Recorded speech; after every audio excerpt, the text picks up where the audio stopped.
तीसरा दिन कुछ कारणों की वजह से कंटिन्यूअसली वीडियो आ नहीं पा रहा था। एक्चुअली गलती मेरी ही थी, मैं इरेगुलर हो गया था। लेकिन मुझे अब चीज़ समझ में आ गई है कि किसी भी चीज़ में कंटिन्यूटी बहुत मायने रखती है। तो आज अब स्टार्ट करते हैं ध्यान का। पहले ध्यान फिर योग। रश्मि रथी बुक है, इसका आज 4 पोयम पढ़ेंगे। किसने देखा नहीं कर्ण जब निकल भीड़ से आया, अनायास आतंक एक संपूर्ण सभा पर छाया।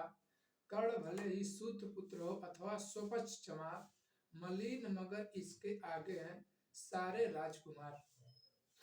रामधारी सिंह जी कहते हैं कि मूल किसने नहीं देखा, मतलब जब कौरव पांडव को युद्ध हो रहा था तो जैसे ही कर्ण आए, यहाँ पर प्रतियोगिता हो रही थी, तो किसने नहीं देखा? सबने देखा। कर्ण जब निकल भीड़ से आया, जब कर्ण पूरे भीड़ से निकल करके उस प्रतियोगिता के मैदान में आया, अनायास आतंक एक संपूर्ण सभा पर छाया। और संपूर्ण सभा पर यहाँ पर अलंकार का प्रयोग किया गया है कि संपूर्ण सभा पर एक जैसे लगा कि एक आतंक छा गया है। कर्ण भले ही सूत पुत्र हो अथवा स्वपक्ष चमार। रामधारी सिंह जी कहते हैं कर्ण भले ही सूत का पुत्र यानी सूत का बेटा हो या चमार क्यों ना हो, मलिन मतलब फीके हैं, मगर मतलब लेकिन इसके आगे मतलब कर्ण के आगे सारे राजकुमार।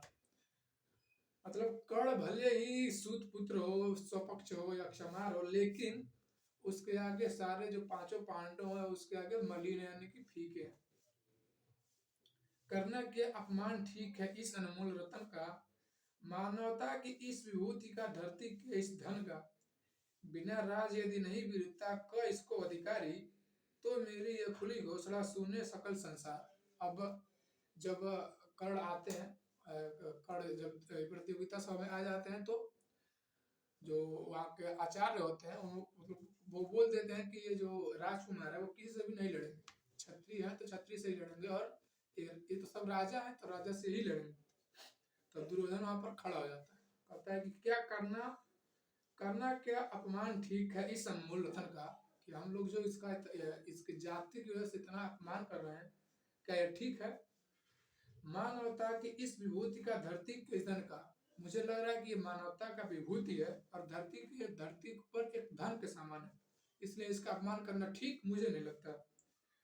बिना राज्य यदि नहीं वीरता का इसको अधिकार, यदि बिना राज्य का कोई वीर नहीं हो सकता, तो मेरी यह खुली घोषणा सुने सकल संसार। तो मैं ये घोषणा करता हूँ, सारे संसार जितने भी लोग बैठे हैं सारे सुन लें। फिर से दुर्योधन कहता है कि अंग देश का मुकुट कर्ण के मस्तक पे धरता हूँ। ये जो अंग देश मेरे पास है, जो तो मैं उसका राजा हूँ, उसका मुकुट मैं कर्ण के हवाले करता हूँ। एक राज्य इस महावीर के ही अर्पित करता हूँ। मेरे पास तो अनेकों राज्य हैं, एक राज्य मैं इसे अर्पित कर देता हूँ। रखा कर्ण के सिर पर उसने अपना मुकुट उतार, और अपना मुकुट उतार करके उसने कर्ण के सिर पर पहना दिया। गूंजी रंग भूमि में दुर्योधन की जय जयकार, और जैसे ही उसने किसी दूसरे मतलब कर्ण के सर पे मुकुट पहनाया, सारी सभा जय जयकार करने लगी दुर्योधन की। सिंपल सी बात, जब कोई भी किसी के लिए कुछ करता है तो आसपास वाले लोग जो जिसके लिए वो करता है उसके प्रति दया दिखाते हैं, और जो करता है उसकी जय जयकार होती है। आप आसपास अपने देख सकते हैं। आगे कह रहा है कर्ण चकित रह गया सुयोधन के इस परम कृपा से। अब यहाँ पर देखिए इसमें सुयोधन लिखा है, दुर्योधन ने लिखा है। दुर्योधन मतलब होता है दूषित मन, और सुयोधन होता है शुद्ध मन। यहाँ पर अब कर्ण उसके शुद्ध मन को देखता है कि कर्ण चकित रह गया सुयोधन के इस परम कृपा से।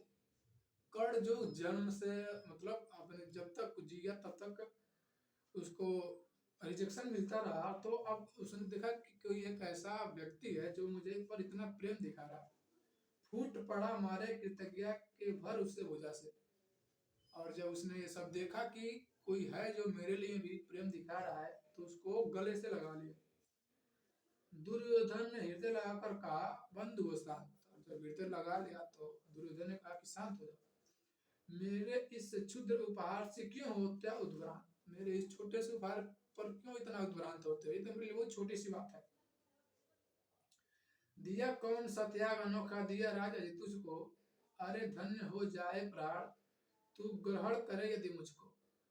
अथवा जब कोई भी चीज किसी को, कोई भी जब कोई व्यक्ति किसी को कुछ देता है और उसके पास वो मात्रा उसकी ज्यादा होती है, तो उससे बहुत छोटा समय लगता है कि मेरे पास तो बहुत है, इसके मतलब मेरी जिंदगी से कोई नहीं, बस तुम्हें दे दो।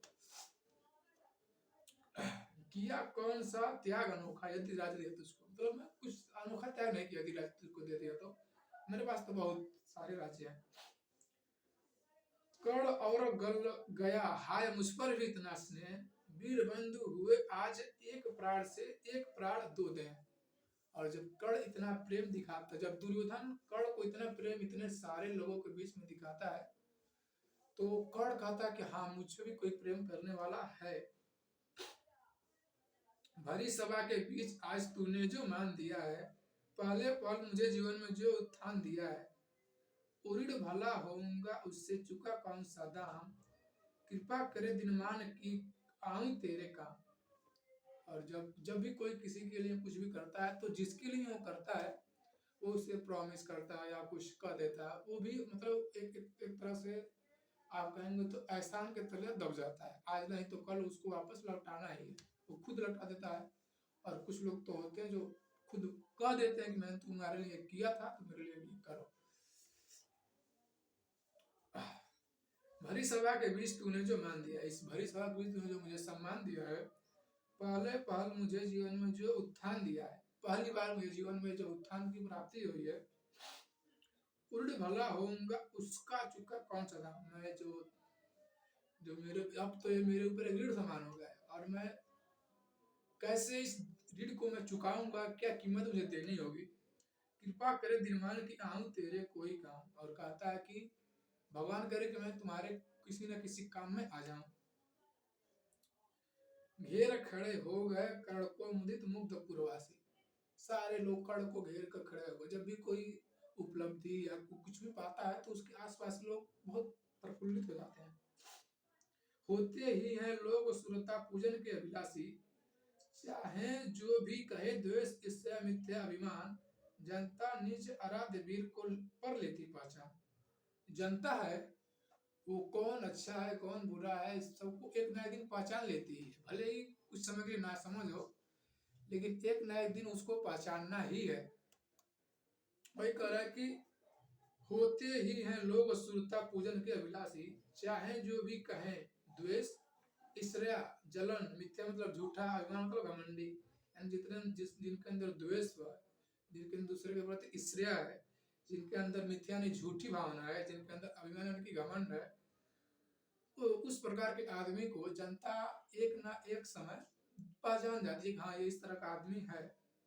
और जब कर्ण को पहचाने, कर्ण बहुत ही उदार है, तो मतलब जैसे ही वो राजा बना सारे लोग उसको जय जयकार करने लगे।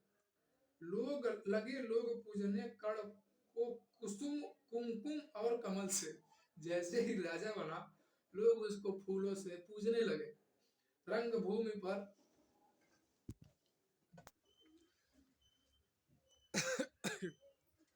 रंग भूमि भर गई चतुर्दिक पुलका कुल कलकल से, जो जितनी भी वो सारी जो रंग भूमि थी, सारे फूल कर्ण के ऊपर फूल, मतलब जितने भी वहां पर लोग थे कर्ण के ऊपर फूल बरसाने लगे, और पूरी जो भूमि थी वो फूलों से भर गई। विनय पूर्ण प्रतिवेदन में ज्यों झुका कर्ण सविशेष, और जब ये देखा कर्ण तो अपना सर झुका लिया, जब सारी जनता के सामने जैसे सभी लोग करते हैं। जनता विकल पुकार उठी जय महाराज अंगेश, अब जनता ने अब जय मतलब जय महाराज अंगेश का नारा लगाने लगे, क्योंकि अब अंग देश का राजा बन गए थे, तो अंग से मतलब कर्ण से वो अंगेश बन गए। महाराज अंगेश तीर सा लगा हृदय में जाके, विकल विफल क्रोध में कहा भीम ने और नहीं कुछ पाके। और जब कोई कुछ अचीव करता है तो उसके जो विरोधी होते हैं उनके अंदर बहुत दुख होता है, बहुत क्रोध की भावना होती है, तो सामने भले ही वो नहीं कुछ कह पाए लेकिन अंदर ही अंदर एकदम क्रोधित हो उठते हैं। तो वही कह रहा है कि महाराज अंगेश, यानी कि महाराज अंगेश जो शब्द सुनकर जितने भी पांचों पांडव थे, पांचों पांडव में जो मेन भीम थे, बहुत क्रोधित हो उठे अंदर ही अंदर। है कि झाड़े पूंछ आज तक रहा यही तो काज, सूत पुत्र किस तरह चला पाएगा कोई राज। और कहा अब जब भी कोई कोई बहुत छोटा व्यक्ति कुछ बड़े मतलब भाग्य से मेहनत से या किसी भी तरीके से कोई बड़े पद को पाता है, तो जितने भी उसके विरोधी लोग होते हैं, जो हारे हुए लोग होते हैं, वो उसके अंदर कोई ना कोई कमी जाति के आधार पर, जात पात के आधार पे, उसके कोई पुरानी कृत्य के आधार पे, पुराने संबंधों के आधार पर उसके अंदर कोई ना कोई कमी निकालते रहते हैं लोग। तो हृदय की झाड़े पूछ आज तक रहा यही तो काज, सूत पुत्र किस तरह चला पाएगा कोई काज। यानी कि भूमि कह रहे हैं कि ये सूत पुत्र है, किस तरह से राज चला पाएगा, अभी तो इसके पास कोई अनुभव भी तो नहीं है। बड़े वंश से क्या होता है खोटे हो यदि काम। तब दुर्योधन कहता है कि भीम झूठे बकबक करते हो, तुम झूठ में ही बकबक करते रहते हो, तुम्हारे पास बुद्धि तो है नहीं। कहलाते धर्म के देश का बीच मन में धरते हो, वैसे तो कहलाते हो मैं पांचों पांडव बहुत धर्मज्ञ हैं हम पांचों पांडव, लेकिन मन में किसी दूसरे के प्रति ईर्ष्या द्वेष की भावना रखते हो, द्वेष रखते हो। बड़े वंश से क्या होता है खोटे हो यदि काम। और दुर्योधन कहता है कि बड़े वंश से क्या होता है, यदि काम ही छोटे हो तो कभी कभी बुरा आदमी भी 100 बातों में से एक बात ऐसा कह देता है जो बहुत ही सत्य होता है। बड़े वंश से क्या होता है खोटे हो यदि काम, यानी कि बड़े बड़े वंशों से कुछ नहीं होता है यदि काम ही छोटे हो। नर का गुण उज्जवल चरित्र है नहीं वंश धनधाम। जो इंसान का गुण है उसका चरित्र ही है, उसका पास उसका राज्य, उसका उसके राज्य वो सब कुछ नहीं है, उसका गुण उज्जवल चरित्र ही है। कोई उसका वंश, कोई धन, कोई दान, इस सारों को छोड़कर जो उसका सबसे उज्जवल चरित्र है वो उसका धर्म है, उसका जो गुण है, उसके अंदर जो क्वालिटी, उसके अंदर जो कैरेक्टर, उसका जो कैरेक्टर किसका है, उसके किसी के प्रति व्यवहार किस तरह है, वही एक इंसान के मुख्य गुण होते हैं।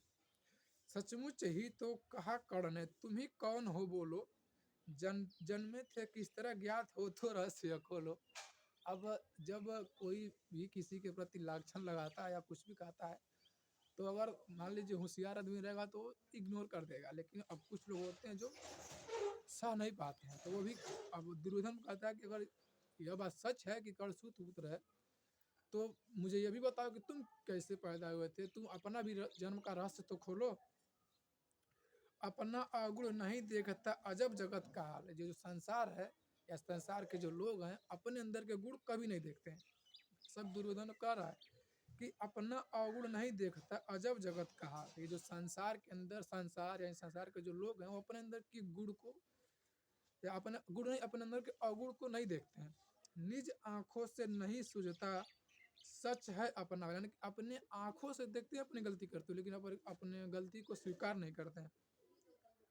कृपाचार्य आ पड़े बीच में बोले छी यह क्या है। अब वहाँ के जो कंट्रोलर थे कृपाचार्य आके बोलते कि क्या क्या कर रहे हो सब, तुम लोगों में बची नाम को भी क्या नहीं हया है। दोनों लोग जनता के सामने दोनों लोग अपने आपस में लड़ रहे हो कि थोड़ी सी भी शर्म लज्जा नहीं है। चलो चले घर को देखो होने को आई शाम, चलो अब घर चलो, अब देखो शाम हो गई है।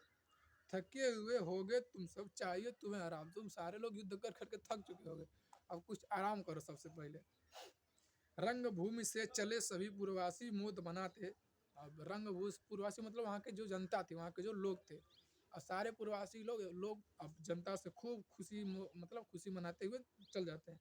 कोई कर्ण, कोई पार्थ, कोई गुड़ आपस में गाते, कोई कर्ण की जय जयकार करता है, कोई पार्थ की जय जयकार करता है। जब भी कोई जीतता है तो जब कोई कोई जीतता है, जब कोई जीत जाता है तो उसका तो जय जयकार होती है, लेकिन अब कोई बहुत मेहनत करता है लेकिन हार जाता है, तब उसकी भी जो होशियार लोग होते हैं उसकी अप्रिसिएट करते हैं। सबसे अलग चले अर्जुन के लिए हुए गुरुद्रोह। अब वहाँ पर गुरु द्रोणाचार्य भी थे, उन्होंने अर्जुन को सबसे अलग ले जाकर कुछ कहा। क्या कहा, पार्थ पहुंचा यह राहु नया फिर कौन। और कर्ण कहते हैं कि पार्थ ये फिर से हम लोगों के बीच में राहु कौन से पहुंच गया, कौन है ये। जन्मे नहीं जगत में अर्जुन कोई प्रतिबल तेरा। द्रोणाचार्य कहते हैं कि संसार में तुझको मतलब तुम्हारा सामना करने वाला कोई जन्म नहीं लिया है, टंगा रहा है एक इसी पर ध्यान आज तक मेरा, अभी तक तो मैंने नहीं देखा कि तुम्हारी बराबरी कोई कर सकता है, लेकिन आज मुझे कुछ थोड़ा थोड़ा संदेह हो रहा है। एकलव्य से लिया अंगूठा, कठिन मुख से आ। मैंने एकलव्य से तुम्हें सर्वश्रेष्ठ बनाने के लिए मैंने एकलव्य से अंगूठा तक ले लिया, तब भी मुझे अंदर थोड़ा सा भी कष्ट, दुख, हया नहीं आई। रखा चाहता हूँ निष्कंटक बेटा तेरी राह, रखा चाहता हूँ निष्कंटक बेटा तेरी राह। तो मतलब अब द्रोणाचार्य कहते मैं तुझे चेतावनी दे देता हूँ कि ये तेरे रास्ते का कांटा बन सकता है। मगर आज जो कुछ देखा उससे धीरज हिलता है। जब कोई बहुत छोटा व्यक्ति कुछ बहुत बड़ा काम करता है तो जितने भी बड़े लोग होते हैं उनके मन में अब दुख उत्पन्न होने लगता है। कैसे? मुझे कर्ण से चरम वीरता का लक्षण मिलता है। द्रोणाचार्य कहते हैं कि मुझ में जो कर्ण के अंदर एक वीरता का लक्षण दिखता है। जितने भी जो फ्यूचर में बहुत बड़े बड़े काम करने वाले लोग होते हैं उनका लक्षण बचपन में ही दिखाई देने लगता है। जैसे एक शेरशाह सूरी का नाम सभी लोगों ने सुना होगा। शेरशाह सूरी के बचपन का नाम था फरीद। वो बाबर के सेना में एक सैनिक था, सिंपल बाबर के सेना में सैनिक था। तो जब एक बार मोहम्मद गौरी युद्ध जीत करके आराम सैनिक सब लोग खाना खा रहे थे, तो सभी लोग मांस मछली खाते थे उस टाइम पर, मतलब उस एरिया के लोग वो भी खाता था। तो अब जो शेरशाह सूरी था वो मांस, अब छोटा सा वो बाबर की सेना में भर्ती था, तो मांस उसके पास रखा गया था, वो खा नहीं पा रहा। तो उसने क्या किया, मांस को तलवार से काट कर लगा खाने। उस समय बाबर ने देखा और कहा कि ये भले इस समय सैनिक है लेकिन इसके अंदर जो गुण है वो राजा वाले दिखाई देते हैं। यानी कि जितने भी जो भविष्य में कुछ बड़ा करने वाले लोग होते हैं उनका गुण छोटे पर ही दिखाई देने लगता है, सिंपल सी बात है। और वही जो शेरशाह सूरी था बाद में जाकर हुमायूं को जिंदगी भर परेशान किया और 15 साल सूर वंश का स्थापना किया और 15 सालों तक शासन किया और ऐसा शासन व्यवस्था चलाया जो कि अभी तक उसका नाम है। वही कह रहा है कि मुझे कर्ण में चरम वीरता का लक्षण मिलता है, बढ़ता गया अगर निष्कंटक यह उद्भट भट्ट वाला, अगर ये आगे ऐसे ही बढ़ता गया अर्जुन तेरे लिए भी वह हो सकता है काल। तो अर्जुन मैं तुम्हें चेतावनी दे रहा हूँ कि तुम्हारे लिए भी एक काल हो सकता है। सोच रहा हूँ क्या उपाय मैं इसके साथ करूँगा। अब मैंने तो तुम्हें वचन दे दिया है कि मैं तुम्हें दुनिया का सर्वश्रेष्ठ धनुर्धर बनाऊंगा, लेकिन अब तुम्हारे रास्ते में तो कांटा आ गया, तो मैं अब इसका क्या करूँ, मैं यही सोच रहा हूँ। इस प्रचंडतम धूमकेतु को कैसे तेज हरूंगा। ये जो प्रचंड धूमकेतु रूपी कण है मैं इसको कैसे हरूंगा। शिष्य बनाऊंगा न कर्ण को, यह निश्चित है बात। और द्रोणाचार्य करके मैं अब उसे शिष्य तो बनाऊंगा नहीं, क्योंकि मैंने उसे शिष्य बनने से स्वीकार कर दिया था पहले ही। रखना ध्यान विकट प्रतिभट का पर तू है तात, लेकिन तुम इसका ध्यान रखना, ध्यान देना कि क्या क्या कर रहा। रंग भूमि में लिए कर्ण को कौरव शंख बजाते चले झूमते हुए खुशी से गाते मौज मनाते। अब जो कर्ण के जो 100 पुत्र मतलब कौरवों के जितने भी भाई थे, अब कर्ण को साथ लेकर आराम से खुशी मनाते हुए चलते चले जाते हैं। कंचन में युगशैल शिखा सम सुगठित सुगढ़ सुवर्ण गल बाही दे चले परस्पर दुर्योधन और खड़। और दुर्योधन और खड़ आपस में गले मिलते हैं और आपस में मौज मनाते हुए चले जाते हैं अंग देश में। बड़ी तृप्ति के साथ सूर्य शीतल अस्ताचल पर से चूम रहे थे अंग पुत्र का स्निग्ध सुकोमल कसब। जैसे ही अंग मतलब राजा अपने प्रवेश करेंगे उनका स्वागत किया जाएगा। बस आज के लिए बस इतना ही। अब आगे कुछ पंक्तियाँ आगे की जाएंगी। अब सुबह हो चुका है, एकदम बढ़िया मौसम है, आराम से 5 साढ़े 5 लगभग हो रहा है। अब इसके बाद सभी लोग योग करेंगे। योग करने के बाद सबसे पहले योग करेंगे, उसके बाद से अपना दिन का शेड्यूल बनाएंगे कि क्या क्या करना है क्या क्या नहीं करना है। और आराम से सुबह 5 बजे से शाम 10 बजे तक शेड्यूल होना चाहिए। उसके बाद आराम से रात सोने के लिए है, आराम से 10 बजे तक सो जाइए। आराम से सुबह 3:45 पर उठ जाइए, क्योंकि 3:45 पर जो ब्रह्म मुहूर्त का समय होता है और उस 3:45 पर कॉस्मिक एनर्जी निकलती है, बहुत शरीर के लिए बहुत ही ऊर्जावान होती है। प्रकृति के हिसाब से कोई भी अगर नहीं चलेगा तो उसे अभी तो नहीं कुछ पता होगा, लेकिन भविष्य में जब आज से 20-25 साल बाद उसको सारे दुख मिलेंगे जो प्रकृति के साथ जब जो प्रकृति के साथ उसने जो रिश्ता तोड़ा है उसको भुगतना पड़ेगा, बड़े और जवानी में या बुढ़ौती में भुगतना तो पड़ेगा। तो अब यहीं से अब अंत करते हैं। तो संघर्ष नहीं जिनके जीवन में, संघर्ष नहीं, शत्रुघ्न सिन्हा की मैं आपको 4 फल से देता हूँ। संघर्ष नहीं जिनके जीवन में वे भी बहुत अभागे होंगे। संघर्ष नहीं जिनके जीवन में वे भी बहुत अभागे होंगे, या तो प्रण को तोड़े होंगे या तो रण छोड़ के भागे होंगे। बस ध्यान रखिए अपना। जय हिंद।